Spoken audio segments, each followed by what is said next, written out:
अभी मैंने पाँव पाँव चलना सीखा था कि मौत के बेरहम हाथ ने माँ को मुझसे छीन लिया और कुछ दिनों बाद अब्बू ने दूसरी शादी कर ली। सुतेली माँ ने जूं तू करके पाल पोस कर मुझे जवान किया। दूसरी माँ मुझसे बेतहाशा काम लेना चाहती थी। सच कहूं तो वो मुझसे सारे घर का काम लेना चाहती थी। जिस कदर हिम्मत मेरे तने नातवा में थी मैं काम करती रही, लेकिन फिर हिम्मत ने जवाब दे दिया तो मैं बीमार पड़ गई। इलाज हुआ, जल्द अच्छी ना हो सकी, रोज बरोज लागर होने लगी। माँ इस सूरत हाल से घबरा गई। वो चाहती थी मैं जल्दी से भली चंगी होकर फिर से घर का काम संभाल लूं, और मैं थी कि चारपाई छोड़ने का नाम नहीं लेती थी। शायद मैं ठीक होना नहीं चाहती थी। माँ ने देखा ये काम करने के बजाय अपनी जिम्मेदारी मुझसे कराती है, तो उसने मेरे बाप से कहा, इसको तब्दीली आबो हवा की जरूरत है, क्यों ना हम इसको खाला के पास कुछ दिनों के लिए भेज दें, शायद वहां जाकर ठीक हो जाए। मेरी सगी खाला फैसलाबाद में रहती थी। अब्बू एक दिन मुझे उनके घर छोड़कर चले गए। मेरी माँ से बहुत डरते थे। खाला ने मुझे प्यार दिया तो मैं जल्दी अच्छी हो गई। खाला चाहती थी मैं आगे पढ़ लूं, लेकिन सुतेली माँ ने मुझे बहुत डरपोक बना दिया था। जब भी सड़क पर चलती हर शख्स मुझे घूरता हुआ दिखाई देता और मैं सहम जाती। मेरे अंदर खुद एतमादी नाम की कोई चीज नहीं थी। आगे पढ़ने से नफरत हो गई। जब भी पढ़ने के लिए किताब उठाती माँ मुझे उठा देती और कहती, बाद में पढ़ लेना, पहले ये काम कर दो। मुझे अच्छी तरह याद है, मैंने आज तक कभी किसी को सहेली नहीं बनाया। मुझे लड़कियों से भी डर लगता था। मेरी खाला का सिर्फ एक ही बेटा था, मसूद, जो कभी मुझे अच्छा लगता और कभी बुरा लगने लगता था। खाला का घराना मुख्तसर लेकिन काफी खुशहाल था। घर में दौलत की रेलपेल थी। उन्होंने अपने अकलौते बेटे की तरबियत बहुत ही लाड प्यार से की थी।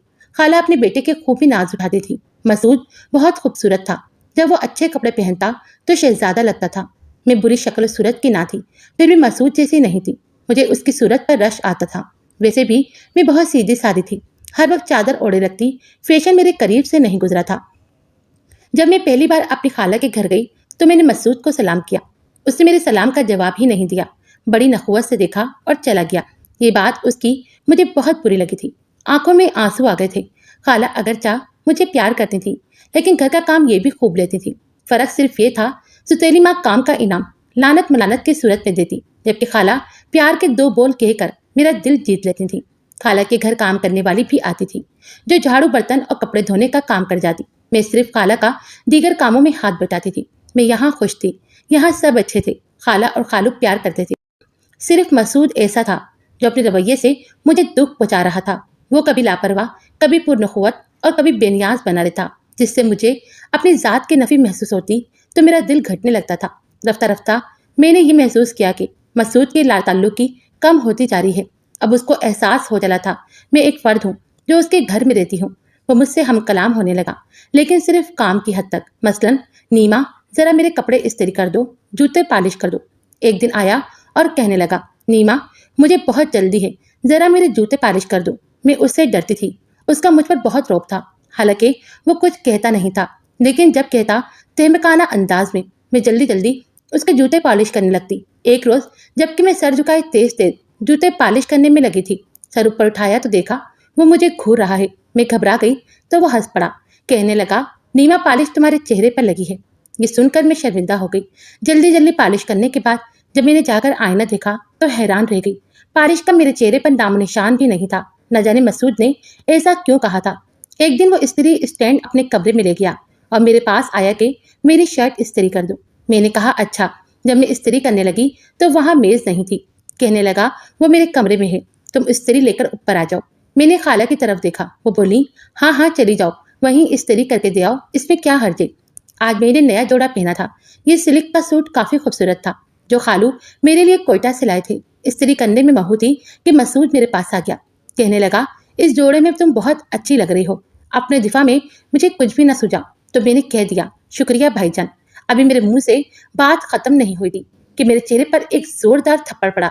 मैं इस अचानक हमले के लिए तैयार नहीं थी। मेरी चीख निकल गई, आंखों से आंसू भी निकले। लगता था उसने पूरी कुव्वत से मुझे थप्पड़ रसीद किया था। मैं सिसकियां लेकर रोती हुई उसके कमरे से जाने लगी तो वो कहने लगा, मेरी एक बात सुनती जाओ, आइंदा मुझे कभी तुम भाई न कहना और अब यहाँ से दफा हो जाओ। मैं रोते रोते बाथरूम में घुस गई और पानी खोल दिया ताकि उसके शोर में रो सकूं। खूब जी भर कर रोने के बाद अपना चेहरा देखा तो हैरान रह गई। मेरे चेहरे पर उसकी उंगलियों के निशान पड़ गए थे। इस रोज मैं खाला के सामने न गई, अपने कमरे में जाकर मुंह लपेट कर सो गई। नीमा, एक कप चाय बना लो, बादल नख्वास्ता मुझे उठना पड़ा। खाला के डर से मैंने चाय बनाई तो वो किचन में खुद ही आ गया और कहने लगा, प्लीज नीमा, माफ कर दो, लेकिन आइंदा कभी मुझे भाई मत कहना। अब हर वक्त मुझे महसूस से खौफ आने लगा था। मैं उसके साय से डरने लगी, दिन रात करने लगी, काफी कमजोर हो गई। दिल चाहता था कभी आईना न देखूं, बल्कि अपना चेहरा ही बिगाड़ लूं, जिस पर महसूस का थप्पड़ पड़ा था। खुदा जाने मेरे साथ क्या मसला था। अब जबकि वो मुझे बुरा लगता था, लेकिन मैं उसकी किसी बात से इनकार भी नहीं कर सकती थी। वो जो कहता मान लेती और वैसे ही उसका हर काम करती। लेकिन अब मैं बहुत परेशान रहने लगी थी। उसके सामने जाने से कतराती। वो खुद ही मेरे सामने आ जाता था। मैं उससे बचती थी, लेकिन कोई फायदा नहीं होता। इस रोज वो अपने दोस्तों के साथ पिकनिक पर जा रहा था। खाला ने मुझे आवाज दी, नीमा बेटी, तुम जाकर मसूद की तैयारी करवा दो। मैं उसके कमरे में गई। वो बैग में अपने कपड़े रख रहा था। मैंने तैयारी में उसकी मदद करी। वो बहुत जल्दी में था। कहने लगा, काश नीमा मेरे बस में होता तो मैं जरूर तुमको साथ ले जाता। मैं हैरत से उसकी बात सुन रही थी कि मुझ पर हुक्म चलाने वाला आज मुझे क्या कह रहा है। कभी कभी तो वो सख्त लहजे में मुझको हुक्म देता। इस वक्त वो बड़ा ही पुरसुकून होता, जबकि मेरा दिल धड़क कर पागल हो जाता और मेरी अजीब हालत हो जाती जो मैं बयान नहीं कर सकती। वो मुझे अपने इशारों पर चला रहा था और मैं उसके कहने के अलावा कोई काम भी नहीं कर सकती थी। इन्हीं दिनों मुझे लेने के लिए अब्बू आ गए। मैं खुश हो गई कि चलो मसूद के तहक्कुम अमेज लहजे के अजाब से तो बचूंगी। अम्मी बीमार थी, उनको मेरी जरूरत थी। घर आते ही सारे काम मेरे सर आ पड़े। फिर भी खुश थी। मसूद के बारे में सोचने की फुर्सत ही ना मिले तो अच्छा है। कुछ दिन बाद अम्मी ठीक हो गए तो वो फिर से फरौन बन गई। अब्बू ने माँ का रवैया देखा तो मुझे भी खाला के पास छोड़ गए।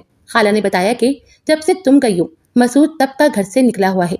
देर को घर आता है, खुदा जाने किधर रहता है। रात हो गई, वो घर नहीं आया। खाला ने कहा, बेटी मैं और तेरे खालू सो जाएं और मसूद आए तो उसको खाना दे देना। ये सुनकर मेरी भूख उड़ गई। न जाने क्यों अब मुझे मसूद से ज्यादा खौफ आने लगा था। खाला और खालू अपने कमरे में जाकर लेटे ही होंगे कि हारन सुनाई दिया। दिल धक धक करने लगा। मैंने अचानक एक फैसला किया और जाकर अपने कमरे में लेट गई। मसूद ने गेट बंद किया। वो किचन में आया। उसने मुझे आवाज नहीं दी। खाना गर्म किया, खाना खाया। फिर वो मेरे कमरे में आया। उसने लिहाफ मेरे ऊपर ढांप दिया। कमरे की लाइट जल रही थी। उसने लाइट बंद की और ऊपर अपने कमरे में चला गया।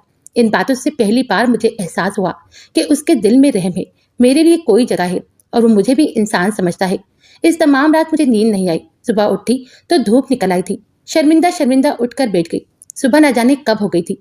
जल्दी से उठकर मुंह हाथ धोया, नीचे खाला नाश्ते का काम समेट चुकी थी और मैं चोर सी बनी खड़ी थी। जाकर देख, तेरे खालू कपड़े इस्त्री करवाने को परेशान हो रहे होंगे। जब मैं खालू के कमरे में गई तो हैरान रह गई। खालू ने खुद ही कपड़े इस्त्री कर लिए थे और जूते भी खुद पॉलिश कर लिए थे। मैंने उनसे माजरत की तो वो कहने लगे, बेटी कोई बात नहीं, अगर आज तुम्हारी आंख देर से खुली, तुम क्या इस घर की नौकरानी हो जो हर एक काम लाजमी तुम ही करो? हमको भी तो अपने काम खुद करने चाहिए। मुझे बहुत खुशी हुई। खालू बोले, मसूद से पता कर लो, शायद वो परेशान हो रहा हो। मैं भागी भागी मसूद के कमरे में पहुंची। देखा जो शख्स कभी उठकर पानी नहीं पीता था अपने जूते पॉलिश कर रहा था। मैंने जल्दी से ब्रश और जूता उसके हाथ से लिया। बोला, इतनी क्यों घबरा रही हो? तुम सो रही थी, तुमने कोई जुर्म तो नहीं किया जो ऐसी खजल हो रही हो? इसकी बात से मेरा हौसला हुआ। डर से जो मेरा रंग जर्द था वो ना रहा।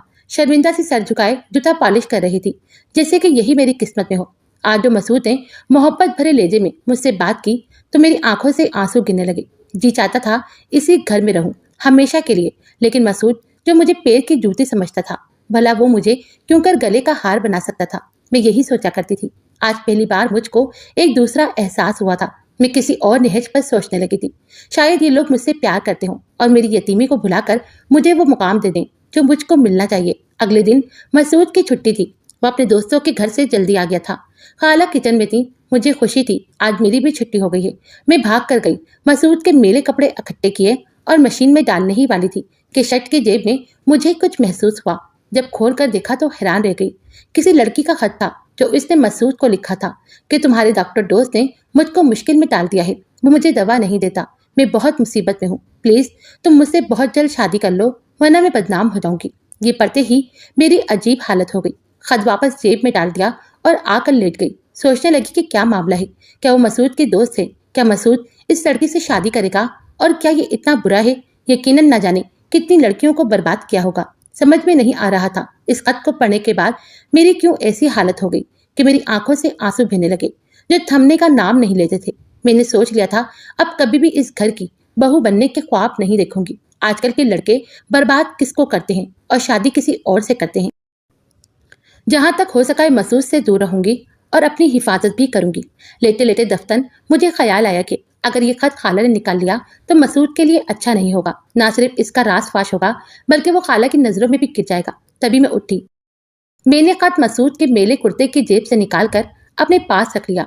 खाला मेरे कमरे में आई, देखा मैं लेटी हूँ। वो समझी तबीयत ठीक नहीं है, क्योंकि मैं बिला वजह लेटती नहीं थी। वो खुद जाकर कपड़े धोने वाली थी कि मसूद आ गया। शायद उसको खत याद आ गया था। उसने जल्दी जल्दी अपने मेले कपड़े देखे। खत उसको ना मिला। माँ से पूछने की उसमें जरूरत नहीं थी, मगर वो समझ गया कि खत माँ के हाथ नहीं लगा, क्योंकि खाला के चेहरे पर किसी किस्म के तासुरात नहीं थे। तभी वो मेरे कमरे में आ गया। उसने मुझे आवाज दी, नीमा सुनो, उठो, क्या तुम जाग रही हो? उसकी आवाज सुनकर मैं उठ बैठी। समझ गई वो क्यों आया है, क्योंकि आम हालात में वो मेरे कमरे में नहीं आता था। क्या तुमने मेरे मेले कपड़े मेरे कमरे से उठाए हैं? उनमें अभी उसने फिक्रा मुकम्मल भी नहीं किया था कि मैंने दराज खोली और खत उसको दे दिया। खत को उसने मुट्ठी में ले लिया, लेकिन उसके चेहरे का रंग फीका पड़ गया था। क्या तुमने इस खत को पढ़ा था? जी हाँ। मैंने अजबात में सर हिला दिया। लम्बे भर तक वो मुझे घूरता रहा। मैंने सर झुका लिया। मेरी आंखें फर्श को देख रही थी, जैसे वो नहीं मैं मुजरिम थी। अचानक मेरी सिसकी निकल गई। पट पट आंसू फर्श पर गिरने लगे। वो तस्वीर हैरत बना खड़ा था। तुम क्यों रो रही हो? क्या किया है तुमने? वो पूछ रहा था। आपने किसी की जिंदगी बर्बाद की है। आपको रहम नहीं आया? दुख नहीं होता आपको किसी को दुख देकर? खुदा जाने मुझ में ऐसी ताकत कहाँ से आ गई थी जो मैं बोलती जा रही थी। हैरत थी कि मसूद जो इस कदर तंग मिजाज और मकरूर आदमी था, इस वक्त मेरी बातों को खामोशी से क्यों कर सुन रहा था। जब मैं बोल चुकी तो उसने कहा, तुमको किसी लड़की से इतनी हमदर्दी क्यों है? तुम नहीं जानती वो अच्छी लड़की नहीं है, वरना मैं जरूर उससे शादी कर लेता। बहरहाल तुम इस मामले को दबा दो और किसी से भी इस बात का जिक्र मत करना, समझी? ये कहकर वो मेरे कमरे से निकल गया। इसके बाद 2 दिन तक मेरे सामने नहीं आया। इन्हीं दिनों अब्बा जाना गए। वो खाला से मेरे लिए कोई फैसला कुन बात करने आए थे। उन्होंने कहा, आपा तुम तो जानती हो नीमा की सुतेली माँ, उसका रहना अपने घर में बर्दाश्त नहीं कर सकती। मैं बीमार रहता हूँ, जिंदगी का कुछ भरोसा नहीं, मैं दिल का मरीज हूँ। तुम इस बारे में सोचो, इसकी शादी करनी है। खाला उनका मतलब समझ गई। बोली, मैं दिल से चाहती हूँ अपनी महरूम बहन की निशानी को हमेशा गले से लगा कर रखूं, लेकिन मसूद को राह पर लाना मुश्किल नजर आता है। 2-4 बार इस मसले पर मैंने उससे बात करने की कोशिश की है। वो हर दफा टाल मटोल कर जाता है।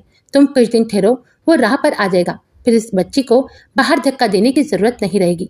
मसूद इसके बाद काफी बदल गया। हर वक्त घर में रहता, लेकिन मेरा सामना ना करता। जब मैं खाना लेकर कमरे में जाती, वो बाहर निकल जाता। जब मैं बाहर आती, वो अंदर चला जाता। मुझको बार बार ख्याल आता, काश मसूद ये पहले जैसा ही रहता। आखिर ऐसा क्या मसला है कि मुझसे दूर भागता है? अबू बीमार हो गए तो मुझे बुलवा भेजा।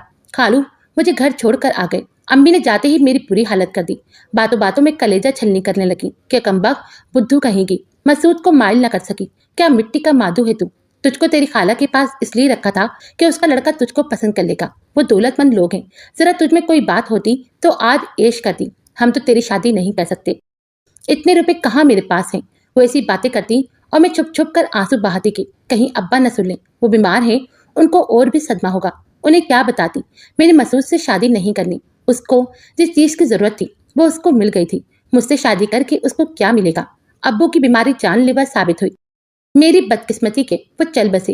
ये सहारा भी मेरा टूट गया। इतना रोई कि आसमान भी रो दिया होगा। अब्बू की वफात के बाद 3 माह तक सुतेली माँ के घर रही। सुतेले बहन भाइयों और माँ की खिदमत करती रही। माँ इन दिनों काफी कमजदा रहती थी। एक दिन खाला और खालू आए। माँ से कहा, हम नीमा का रिश्ता लेने आए हैं। वो खुश हो गई। वो जैसी भी थी, लेकिन दिल से चाहती थी मैं अपने घर की हो जाऊं और खाला की बहू बनूं। शायद उन्होंने मसूद को मना लिया था और अब वो मेरी शादी उससे कर रहे थे। जिस दिन शादी थी मैं सुबह से बेहोश हो गई थी। आज सगी माँ के साथ साथ अब्बू भी याद आ रहे थे। वो होते तो सर पर हाथ रख कर मुझे रुखसत करते। शादी सादगी से हुई, कोई ज्यादा एहतमाम नहीं हुआ। बाराती भी कम थे। ये मसूद की मर्जी थी कि शादी धूमधाम से ना हो, लेकिन बरी बहुत अच्छी थी। इतनी कीमती और खूबसूरत के मोहल्ले की औरतों ने देखी तो उनकी आंखें खुली की खुली रह गईं। जब मुझे दुल्हन बनाकर आईना दिखाया तो मैं हैरान रह गई। आज पता चला कि मैं तो मसूद से भी ज्यादा खूबसूरत थी। कमरा खूब सजा हुआ था। ये वही कमरा था जिसमें मैं नौकरानियों की तरह सफाई और झाड़ू पोछा किया करती थी और इस कमरे में डरते डरते कदम रखा करती थी। अचानक मुझे खत वाली बात याद आ गई। रोने लगी। तभी दुल्हा ने कमरे में कदम रखा। मेरा घूंघट उठाने से पहले हीरे की अंगूठी उंगली में पहनाई और कहने लगा, नीमा तुम मेरी जीवन साथी ही नहीं, मेरी राजदार भी हो। गम सिगार भी बनकर रहना। उन्होंने मेरे आंसू पोंछे और कहा, दुनिया की लड़कियां देखी मगर किसी में वो बात नहीं जो तुम में है। सभी तुमको मिट्टी का माधु कहा करते थे। आज कोई मेरे दिल से पूछे कि इस मिट्टी के माधु में दिल सोने का है और ये कितना जानदार और कितना कीमती है। उनके लबों से ऐसे बोल सुनकर शशिद रह गई। यकीन नहीं आ रहा था वो जो ऊपर से बेजार रहते थे अंदर से किस कदर मुझसे मोहब्बत करते थे। कब नफरत तर्क करके उन्होंने मुझसे मोहब्बत की, ये मुअम्मा आज तक हल नहीं हो सका।